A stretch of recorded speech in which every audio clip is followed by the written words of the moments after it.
Alors, je suis biologiste. Et quand on se représente les futures grandes découvertes en biologie, dans un futur plus ou moins proche, on s'imagine qu'on pourra peut-être remplacer nos cellules qui sont lésées, ou dégénérescentes, ou même vieillissantes, pour les adeptes de la vie éternelle, et qu'on pourra les remplacer à partir de cellules qui viennent directement de nous. Donc l'idée, ce serait de prendre des cellules qui sont disponibles, directement sous la peau par exemple, et de les forcer à changer d'identité pour devenir par exemple neuronales, pour aider pour la maladie d'Alzheimer par exemple à recréer des neurones. Alors ça paraît un doux fantasme de chercheur qui se prend pour Dieu, ouais, ça nous arrive pas mal. Mais en fait, ça existe déjà dans la nature, une cellule différenciée qui va pouvoir changer d'identité, et c'est l'un de ces processus que j'étudie pendant ma thèse. Alors ça prend place dans ce petit verre là, qui n'est pas plus grand qu'un millimètre. Alors rigolez pas, on a 50% de gènes en commun avec ce petit verre.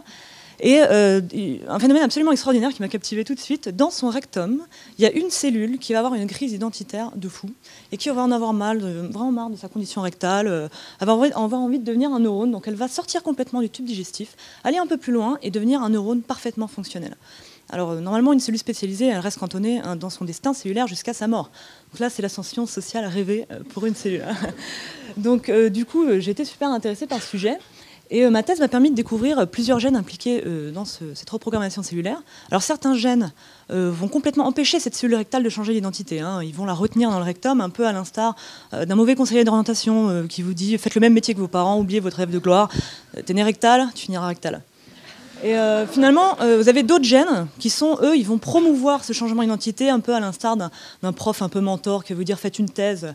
Même vos origines populaires vous empêcheront pas de faire une thèse. En fait, je crois que je me suis beaucoup trop identifiée à cette cellule rectale. C'est un peu ce qui m'est arrivé. Alors, s'il y a des spécialistes dans la salle du domaine, ils me diront oui, mais alors on sait déjà le faire. Certains ont déjà transformé des cellules sous la peau en neurones. Alors c'est vrai, mais alors c'est pas du tout le même procédé. On va ici prendre des cellules sous la peau, on va injecter des cocktails de molécules jusqu'à ce qu'on trouve un neurone. Alors le problème, c'est qu'on sait pas du tout comment ça va marcher, pas vraiment. C'est pas toujours efficace. C'est complètement in vitro du coup. Et le truc, c'est qu'on ne sait pas si la cellule, au final, elle est vraiment stable. Et qui dit cellule instable, dit potentiellement cancer. Donc vous avez des neurones tout neufs, mais un cancer 2 semaines après. Donc ça, c'est pas top, quoi. Donc au lieu de manipuler le vivant sans tout comprendre, j'ai bien aimé ce modèle, parce que moi, ici, on s'intéresse à une reprogrammation cellulaire qui est 100% naturelle, 100% efficace, hyper sûre. Vous n'aurez jamais de cancer dans le rectum de ce pauvre verre. Et ça peut nous aider à déterminer en fait quelles sont les étapes clés d'un changement d'identité cellulaire. Donc recréer des neurones, je pense que je n'ai pas besoin de vous le dire, il y a énormément d'applications. Recréer des neurones pour la maladie de Parkinson, Alzheimer. Pourquoi pas même recréer des neurones pour recréer des moelles épinières lésées et refaire marcher des gens. Oui, tout ça grâce au rectum d'un verre.